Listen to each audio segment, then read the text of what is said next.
Hi all, പുതിയ വീഡിയോയിലേക്ക് എല്ലാവർക്കും സ്വാഗതം. 1963 ഫെബ്രുവരി 17 ബ്രൂക്ലിൻ തെരുവിലെ ഒരു ദരിദ്ര ഗ്രാമത്തിലാണ് ഇദ്ദേഹത്തിന്റെ ജനനം. ആദ്യമായി വീഡിയോ കാണുന്ന ആളുകൾ ചാനൽ ഒന്ന് സബ്സ്ക്രൈബ് ചെയ്യുക, പുതിയ വീഡിയോകൾക്കായി ഒരു ബെൽ ബട്ടൺ ഒന്ന് ക്ലിക്ക് ചെയ്ത് വെക്കുക. ഇദ്ദേഹത്തിന്റെ പ്രത്യേകത, എന്നും സൂര്യൻ ഉദിക്കുന്നതിന് മുമ്പ് തന്നെ ഇദ്ദേഹം പ്രാക്ടീസിന് വേണ്ടി ഇറങ്ങുമായിരുന്നു.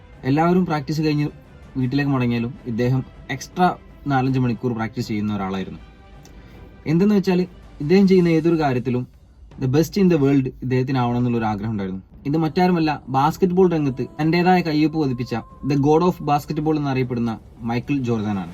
ബ്രൂക്ലിൻ തെരുവിലെ ഒരു ദരിദ്ര കുടുംബത്തിലായിരുന്നു ഇദ്ദേഹത്തിന്റെ ജനനം. അദ്ദേഹത്തിന്റെ അച്ഛൻ തന്റെ കുട്ടിക്കാലത്ത് തനിക്ക് 13 വയസ്സുള്ള സമയത്ത് തന്റെ അച്ഛൻ ഒരു സെക്കൻഡ് ടീഷർട്ട് വിൽപ്പന ആരംഭിച്ചു. അങ്ങനെ ഒരു ദിവസം ജോർദനെ തന്റെ അച്ഛനെ വിളിച്ചു ഒരു ടീഷർട്ട് നൽകിയിട്ട് ചോദിച്ചു, ഈ ടീഷർട്ടിന് എത്ര വില ഉണ്ടാവും? അപ്പോൾ ജോർദൻ പറഞ്ഞു, $1. അങ്ങനെ ഇരിക്കെ അദ്ദേഹത്തിന്റെ അച്ഛൻ പറഞ്ഞു, എന്നാൽ ഈ ടീഷർട്ട് നീ $2 വിൽക്കണം. അച്ഛൻ എന്ന ഈ ടീഷർട്ടുമായി ജോർദൻ നേരെ മാർക്കറ്റിലേക്ക് പോയി. വൈകുന്നേരം ആകുമ്പോഴേക്കും അത് $2 അദ്ദേഹം വിൽക്കുകയും ചെയ്തു. ഈ വിറ്റ പണവുമായി നേരെ അദ്ദേഹം ജോർദൻ അച്ഛന്റെ അടുത്തേക്ക് സമീപിച്ചു. ആ ഒരു സമയത്ത് അച്ഛൻ കുറച്ചുകൂടി വലിയൊരു ടാസ്ക് കൊടുത്തു. മറ്റൊരു ടീഷർട്ട് നൽകിയിട്ട് അച്ഛൻ പറഞ്ഞു, ഈ ടീഷർട്ട് നീ $20 വിൽക്കണം. അങ്ങനെ അച്ഛൻ എന്ന ഈ ഒരു ടാസ്കുമായിട്ട് എടുത്ത് ജോർദൻ നേരെ ഈ ടീഷർട്ടുമായി തന്റെ ഒരു കസിന്റെ അടുത്തേക്ക് പോയി. അതിനകത്ത് മിക്കി മൗസിന്റെയും ഡൊണാൾഡ് ഡക്കിന്റെയും ചിത്രം ഫോട്ടോ പ്രിന്റ് ചെയ്ത് നേരെ പണക്കാരായ മക്കൾ പഠിക്കുന്ന സ്കൂളിനടുത്തേക്ക് പോയി.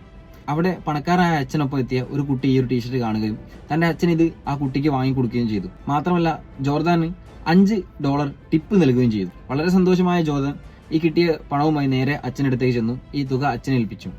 ആ ഒരു സമയത്ത് അച്ഛൻ അദ്ദേഹത്തിന് ഏറ്റവും വലിയൊരു ടാസ്ക് കൊടുക്കുകയാണ്. ഒരു ടീഷർട്ട് നൽകിയിട്ട് ജോർദന്റെ അച്ഛൻ പറഞ്ഞു, ഈ ടീഷർട്ട് നീ $200 വിൽക്കണം. ഇത്തവണ കിട്ടിയ ടാസ്ക് വളരെ വലുതായിരുന്നു. അച്ഛൻ തന്ന ടാസ്ക് സ്വീകരിച്ചുകൊണ്ട് തന്നെ ജോർദാൻ ഈ ടീഷർട്ട് നേരെ വാങ്ങി കയ്യിൽ വെച്ചു. കുറച്ചു ദിവസങ്ങൾക്ക് ശേഷം ന്യൂയോർക്ക് സിറ്റിയിൽ ഒരു ഫേമസ് ആക്ടർ ഒരു കോൺഫറൻസ് പങ്കെടുക്കാൻ വേണ്ടി വന്നു. ഈ ഒരു സമയത്ത് ജോർദാൻ ഈ ടീഷർട്ടുമായി ആ ഒരു കോൺഫറൻസ് നടക്കുന്ന സ്ഥലത്തെത്തി. കോൺഫറൻസ് കഴിഞ്ഞ ശേഷം തിങ്ങിക്കൂടിയ ആളുകൾക്കിടയിലൂടെ ജോർദാൻ ഈ ആക്ട്രസിന്റെ അടുത്ത് എത്തുകയും ആ ടീഷർട്ടിനകത്ത് ഒരു ഓട്ടോഗ്രാഫ് വാങ്ങുകയും ചെയ്തു. നേരെ ഈ ടീഷർട്ടുമായി ജോർദാൻ ടൗണിലേക്ക് എത്തി. അവിടെ കുറച്ചു സമയത്തിന് ശേഷം ഈ ആക്ട്രസിന്റെ വലിയൊരു ആരാധകൻ ഈ ടീഷർട്ട് കാണുകയും അദ്ദേഹത്തിന് $200 നൽകി ഈ ടീഷർട്ട് വാങ്ങുകയും ചെയ്തു.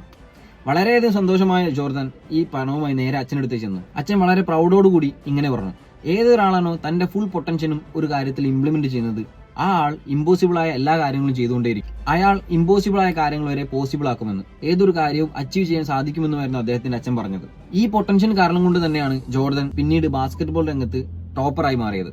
ഇന്ന് ജോർദൻ ലോകത്തിലെ തന്നെ ഏറ്റവും വലിയ പണക്കാരായ അത്ലറ്റുകളിൽ ഒരാളാണ്. നൈക്ക് കമ്പനി ജോർദന്റെ പേരിൽ സ്പോർട്സ് ഷൂ വരെ ഇറക്കുന്നുണ്ട്. ഒരു സാധാരണ തെരുവിൽ നിന്നും ഇത്രയേറെ ഉയരങ്ങൾ എത്താൻ ജോർദന് കഴിഞ്ഞിട്ടുണ്ടെങ്കിൽ അത് അദ്ദേഹത്തിന്റെ പൊട്ടൻഷ്യൽ ഒന്നുകൊണ്ട് മാത്രമാണ്. പല ആളുകളും ഏതൊരു കാര്യത്തിലും നമ്മെ തളർത്താനാണ് കൂടെ ഉണ്ടാവുക. അവർക്ക് മുന്നിൽ ഇമ്പോസിബിളായ എല്ലാ കാര്യങ്ങളും ചെയ്തുകൊണ്ട് തന്നെ നമ്മൾ മുന്നോട്ട് പോവുക. അവർക്ക് മുന്നിൽ ഇമ്പോസിബിളായ കാര്യങ്ങൾ ചെയ്ത് കാണിച്ചു കൊടുക്കുക. തീർച്ചയായും നിങ്ങൾക്ക് എല്ലാവർക്കും ഉയരങ്ങൾ കീഴടക്കാൻ സാധിക്കും. ജോർദന്റെ ഈ ഒരു സ്റ്റോറിയിൽ നിന്നും ഈ ഒരു കാര്യമാണ് നമുക്ക് മനസ്സിലാക്കാൻ പറ്റുക. കാരണം നമ്മൾ എന്തൊരു കാര്യം നമുക്ക് കിട്ടുന്നു, എന്തൊരു റിസ്ക്കുള്ള കാര്യം നമുക്ക് കിട്ടുന്നു, അത് നമ്മൾ പോസിബിളായി ഏറ്റെടുത്തുകൊണ്ട് നമ്മൾ മുന്നോട്ട് തന്നെ പോകുക. ഇന്ന് നമ്മൾ ജോർദന്റെ ചെറിയൊരു സ്റ്റോറിയാണ് പറഞ്ഞത്. അപ്പോൾ പുതിയൊരു വീഡിയോ നമുക്ക് വീണ്ടും കാണാം. It is me signing off Fazil.